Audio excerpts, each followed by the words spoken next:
Get ready for sports news and entertainment. All right here, your 7 minutes with Simmons starts right now. Hey guys, welcome back. Christian Simmons here, episode 44.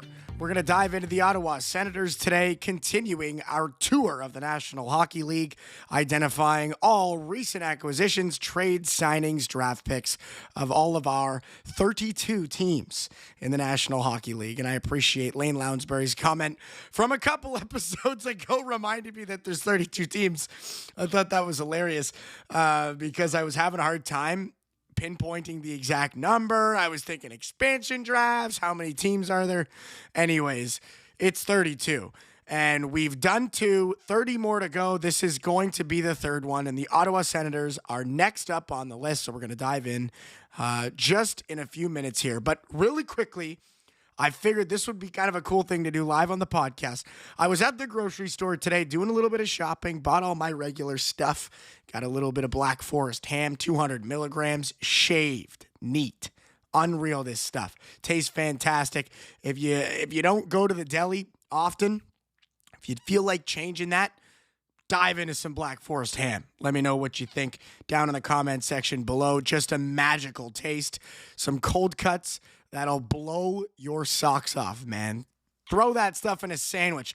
A little bit of tomatoes, maybe some mustard. I'm telling you, it's incredible. Anyways, also on the shelf, something I picked up today, sparkling ice Starburst. I don't know if anybody's familiar with this beverage. It's the sparkling ice water, right? Flavored sparkling water based beverage, low sugar and low calorie. Starburst flavor. I'm going to try it right now live on the show. You guys can't even see my face, but it doesn't matter. I'm going to give it a sip.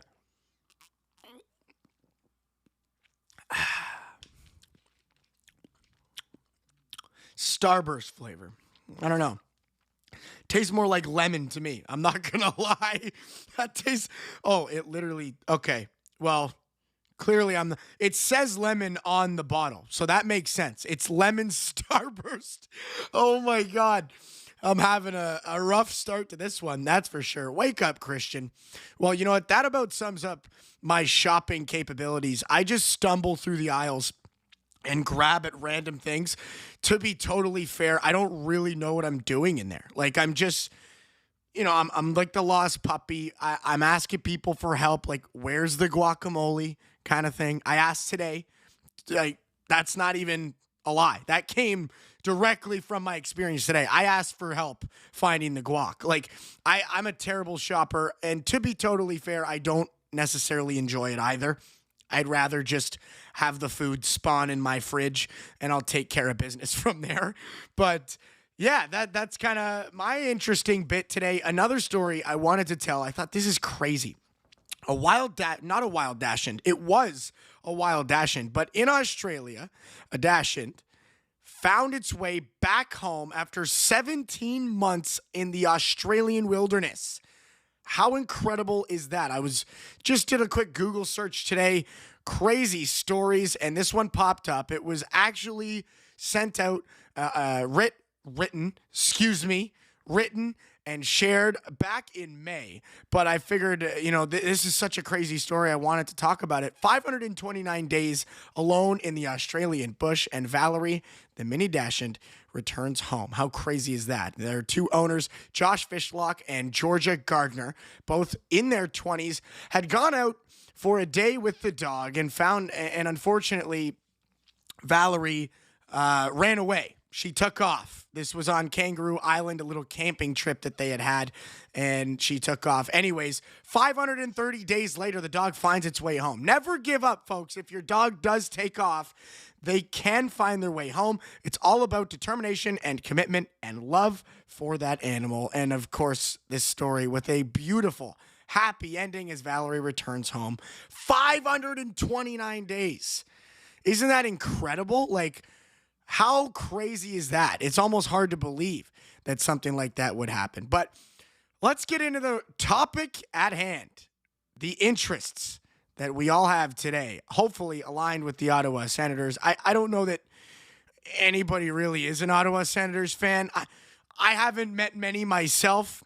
It's kind of like being a Florida Panthers fan back in the day when they sucked. I mean, now everybody loves Florida because they've got this budding talent. They get the back-to-back Stanley Cup victories. But in my opinion, the Senators are kind of like the black sheep of the Canadian hockey teams. I feel like Winnipeg is there as well.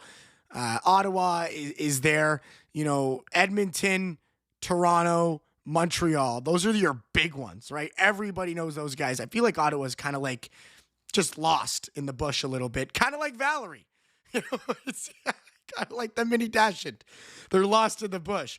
But let's jump in. We're going to take a look at some of the stuff that they did, and we're going to start in the draft. So the Senators kicked off their offseason by trading down in the draft. It was interesting. So they had the 21st overall pick, but flipped it to Nashville to move down to 23. And they also grabbed pick 67. And with 23, they took Logan Hensler, a defenseman from Wisconsin, and used 67 later to get Jordan Spence from Los Angeles. So they traded quite a bit in the draft. Spence is a right shot defender who puts up around 28 points a year. He's seen as a solid top 4 option on that right side. So exciting for what he could bring. And then, of course, Logan Hensler. So Ottawa clearly looking to build that defensive core around Logan Sanderson. And it looks like they're doing that here with some of these. Jake Sanderson. Logan Hensler's coming in from Wisconsin. Jake Sanderson. Looking to build around him, which is really awesome. So they also made some moves to secure their young core. Tyler Clevin, after that full rookie season and some playoff action, signed the 2-year, $3.2 million extension, scored 10 points in 79 games, and averaged about 15 minutes a night. So didn't have a huge contribution offensively last year, but the goal, again, is to keep building that chemistry on the blue line.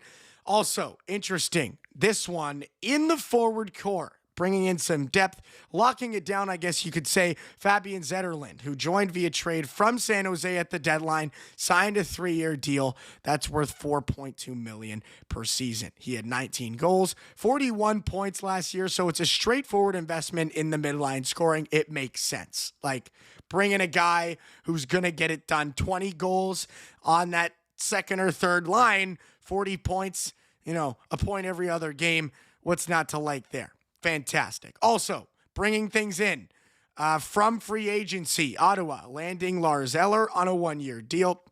Eller's a veteran center, expected to slot in on that fourth line, bringing all that playoff experience and that tenure with him. He does have a lot of defensive zone coverage under a reasonable cap hit. So a lot of value there for Lars Eller. Definitely a lot of value there for Ottawa. I think this is a great relationship between the two where both get exactly what they're looking for.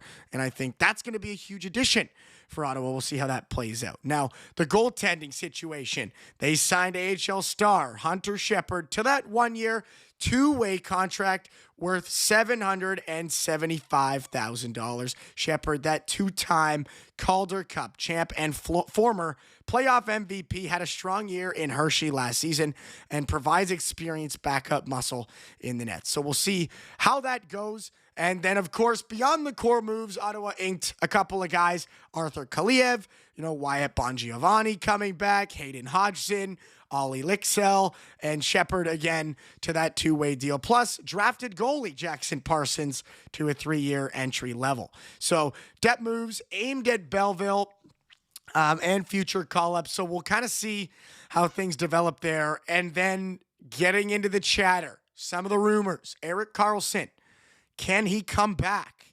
And, Pittsburgh seemed ready to move him. Ottawa remains a possible suitor with 2 years left on his deal. That would shake things up if it does happen. And again, would really bolster the blue line. And I know Pittsburgh is kind of in that state of, who wants our candy kind of thing. They're like getting ready to dump. And I think, that would be an interesting move if Ottawa could bring Karlsson back home. Now, that's kind of the main ones. in Ottawa. Lots of interesting stuff there. I know we are absolutely wildly past our 7-minute limit, but I wanted to tell my stories, man. Maybe we're going to change this. It might have to be 10 minutes with Simmons, but thanks guys for tuning in. Appreciate you as always. Also wanted to give a shout out to Brandon Caputo and the Armchair GM Sports Network for all their continued engagement in this podcast.